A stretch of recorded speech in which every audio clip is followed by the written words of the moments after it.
आज हम विलियन पार्ट का दूसरा भाग शुरू करने जा रहे हैं। तो आइए देखते हैं कि आज की इस वीडियो में हम लोग कौन कौन सी टॉपिक्स को पढ़ेंगे। सबसे पहले हम ठोसों और गैस की द्रवों में विलेयता के बारे में पढ़ेंगे और उसके बाद हम हेनरी का नियम पढ़ेंगे। तो आइए शुरू करते हैं आज की इस वीडियो को ठोसों और गैस की द्रवों में विलेयता से। विलेयता समान समान को घोलता है के नियम का पालन करती है। यह बहुत ही ज़रूरी और महत्वपूर्ण बात है विलेयता के बारे में कि विलेयता समान समान को घोलता है के नियम का पालन करती है। कभी भी जब विलेयता की प्रक्रिया होती है तो उसमें सबसे पहले विलीनीकरण होता है और उसके बाद क्रिस्टलीकरण की प्रक्रिया होती है। आइए अब ये चीज़ समझते हैं कि समान समान को घोलता है का नियम क्या होता है और ये नियम क्यों बनाया गया। देखिए होता क्या है, अभी जो आपके सामने फोटो आई है उस चित्र में आपको दिख रहा होगा कि NaCl का क्रिस्टल जो है वो हमने पानी के अंदर घोला है। तो NaCl के क्रिस्टल में क्या होता है, Na+ और Cl- धनायन और ऋणायन बनते हैं। इसी कारण NaCl को पोलर क्रिस्टल भी कहा जाता है। यहाँ से हमें ये तो पता लग गया कि NaCl की जो प्रवृत्ति है वो पोलर प्रवृत्ति है। वहीं अगर हम बात करें पानी की, तो पानी क्या होता है, पानी का जो फॉर्मूला होता है वो H2O होता है और पानी भी पोलर प्रवृत्ति का होता है। तो NaCl भी पोलर प्रवृत्ति का है और पानी भी पोलर प्रवृत्ति का है, तो दोनों आपस में घुल जाते हैं। इसी को कहते हैं समान समान को घोलता है। तो अब होता क्या है, यहाँ पर हमने देखा कि जो पोलर विलेय है वो पोलर विलायन में ही घुलेगा। अगर दोनों में से एक भी नॉन पोलर हुआ तो वो दोनों आपस में नहीं घुलेंगे। तो यही नियम कहलाता है समान समान को घोलता है का नियम। यह नियम बहुत ज़रूरी है, परीक्षा में आपसे प्रश्न पूछे जा सकते हैं इसके ऊपर। तो आप इस चीज़ को एक बार अपनी NCERT रसायन विज्ञान भाग 1 से पढ़ लीजिएगा। आइए अब आगे बढ़ते हैं। विलेयता को प्रभावित करने वाले कारक, इसमें हम ये जानेंगे कि विलेयता को कौन कौन से कारक प्रभावित करते हैं। तो सबसे पहला कारक है पदार्थ की प्रकृति। जैसे मैंने आपको अभी बताया कि जो पदार्थ की प्रकृति है वो किस तरह से प्रभावित करती है विलेयता को। अगर समान समान हुआ तो पदार्थ घुलेगा, अगर समान समान नहीं हुआ तो पदार्थ नहीं घुलेगा। दूसरा जो कारक है वो है तापमान। तापमान भी एक ऐसा कारक है जो विलेयता को प्रभावित करता है, ये हम आगे देखेंगे। तीसरा जो कारक है वो है दाब।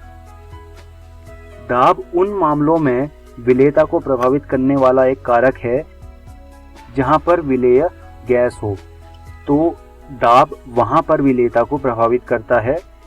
जिन मामलों में द्रव हमारा विलेय होता है उन मामलों में दाब विलेयता को प्रभावित नहीं करता। तो दाब सिर्फ गैसों के लिए विलेयता को प्रभावित करने वाला एक कारक होता है।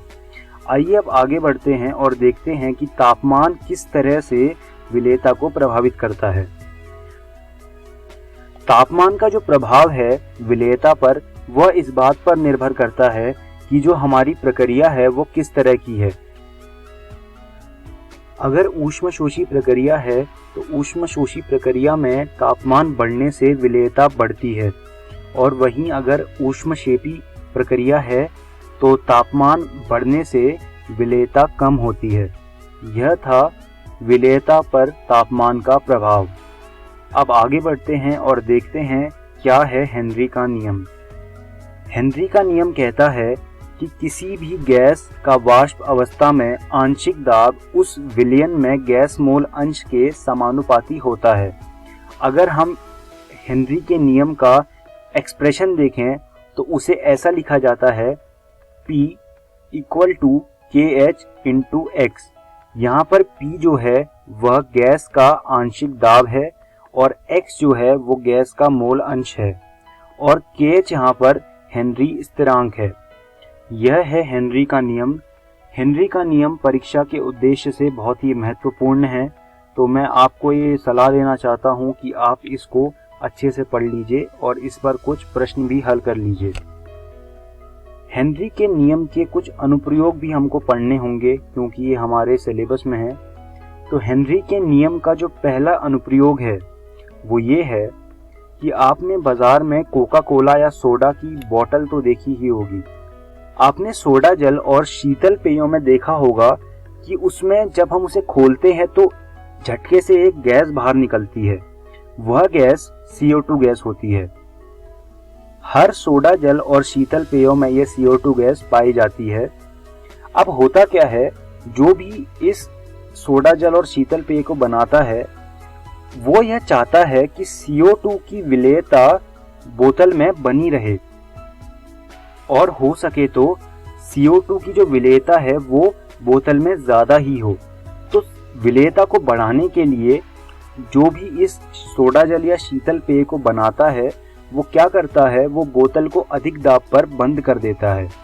अधिक दाब पर बंद करने के कारण क्या होता है कि जो CO2 गैस होती है उसकी विलेयता सोडा जल या शीतल पेय में बहुत ही बढ़ जाती है।